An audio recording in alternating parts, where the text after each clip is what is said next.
नमस्कार, मैं मिलन Patel, register pharmacist, आपका हार्दिक स्वागत करता हूं आपके अपने YouTube channel health and medicine Hindi में। आज की वीडियो में मैं आपको स्टूल में कीड़े आने की समस्या यानी कि मल में कीड़े आने की समस्या के पीछे कौन कौन से कारण रिस्पॉन्सिबल होते हैं, कौन कौन से लक्षण दिखाई देते हैं और उसका इलाज किस तरह से होता है, कौन सी मेडिसिन दी जाती है, इसके बारे में बताऊंगा। तो बिना देरी किए आज के वीडियो की शुरुआत करते हैं। जब भी हमारे पाचन तंत्र यानी कि हमारे डाइजेस्टिव ट्रैक्ट में पैरासाइट इन्फेक्शन होता है तो फिर स्टूल में कीड़े आने की समस्या सामने आती है। ये जो पैरासाइट इन्फेक्शन है किसी भी वर्म जैसे कि राउंड वर्म, हुकवर्म, पिनवर्म, व्हीपवर्म, किसी भी प्रकार के एक या फिर अधिक वर्म की वजह से हो सकता है। इसके पीछे कौन कौन से कारण होते हैं, लक्षण क्या है, इलाज क्या है, उसके बारे में अभी हम वन बाय वन बात करेंगे। सबसे पहले बात करते हैं कारणों के बारे में कि कौन कौन से कारणों की वजह से पैरासाइट इन्फेक्शन यानी कि स्टूल में कीड़े होने की समस्या रहती है। मुख्यतः 4 कारण होते हैं। सबसे पहला कारण है खराब खान पान।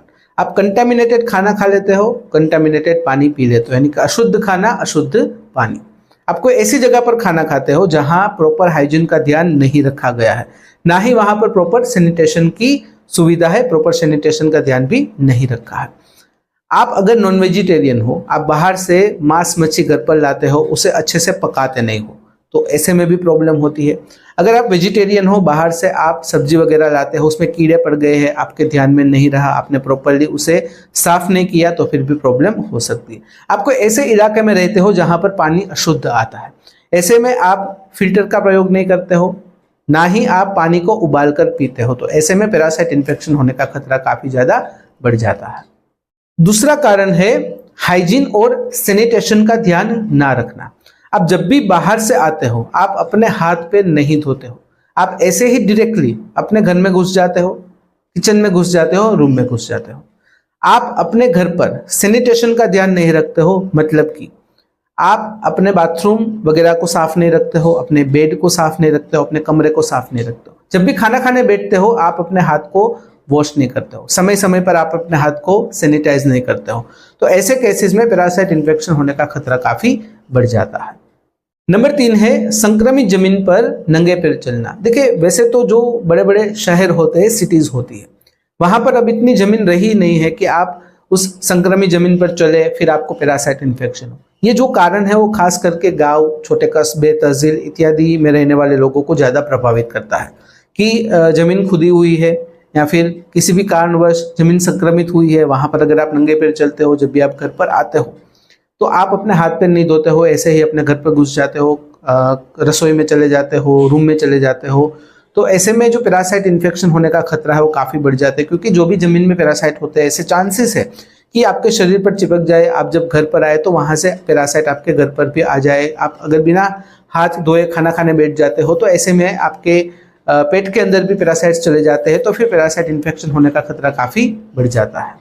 नंबर 4 है कोई संक्रमित मनुष्य या फिर कोई संक्रमित जानवर के संपर्क में रहना। देखिए, अगर आपके आसपास, आपके घर में किसी को पैरासाइट इन्फेक्शन हुआ है, अगर आप उस व्यक्ति से दूरी बनाए नहीं रखते हो, अगर आप उस व्यक्ति का स्टूल, उसकी वॉमिट, उसके कपड़े जब भी उसे हैंडल करते हो, ऐसे में आप लापरवाही करते हो। इसी तरह अगर आपके घर पर कोई पालतू जानवर है जैसे कि डॉग्स, कैट्स, उन्हें पैरासाइट इन्फेक्शन हुआ है, उनकी उल्टी, उनके स्टूल, उनके जो वॉशिंग का जो भी सामान होता है उसको हैंडल करने में आप लापरवाही करते हो, तो ऐसे में यह संक्रमण आपको भी लग सकता है। अगर बात करें लक्षणों की, तो पैरासाइट इन्फेक्शन यानी कि स्टूल में कीड़े आने की समस्या के अंतर्गत हमें कुछ इस प्रकार के लक्षण दिखाई दे सकते हैं, जैसे कि पेट में दर्द होना, पेट भारी भारी लगना, कब्ज या फिर दस्त हो जाना, स्टूल में वम दिखाई देना या फिर वम का कोई पार्ट दिखाई देना, गुदा के आसपास खुजली होना, जी मचलना, उल्टी जैसा लगना, वजन कम हो जाना, थकान और कमजोरी महसूस होना इत्यादि। अगर बात करें ट्रीटमेंट यानी कि इलाज की, तो स्टूल में कीड़े आने की समस्या को हल करने के लिए, उसे ट्रीट करने के लिए डॉक्टर आपको एंटी पैरासाइट मेडिसिन जैसे कि अल्बेंडाजोल, मेबेंडाजोल, आइवरमेक्टिन इत्यादि प्रिस्क्राइब करके देते हैं। जो भी दवाई होती है सिंगल या फिर मल्टीपल डोज में दी जाती है, बच्चों के लिए अलग होती है, बड़ों के लिए अलग होती है। जरूरत होने पर कॉम्बिनेशन में दी जाती है, जैसे कि अल्बेंडाजोल विथ आइवरमेक्टिन।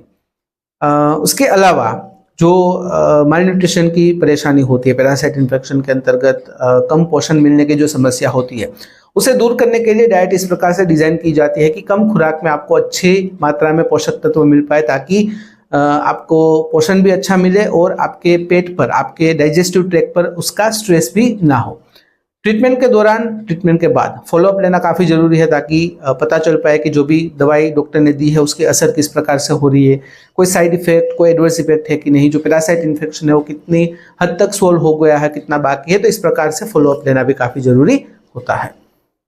तो यह थी जानकारी स्टूल में कीड़े आने के पीछे कौन कौन से कारण होते हैं, लक्षण क्या है और इसका इलाज किस प्रकार से होता है उसके बारे में। अगर इस वीडियो से रिलेटेड कोई भी सवाल है कमेंट में बेझिझक पूछिएगा। अगर कमेंट में अनकंफर्टेबल है तो मुझे मेल कर सकते हो qa.hm@gmail.com पर। तो फिलहाल इस वीडियो में बस इतना ही। आज का वीडियो ध्यान से देखने और सुनने के लिए आपका धन्यवाद। जय हिंद, जय भारत।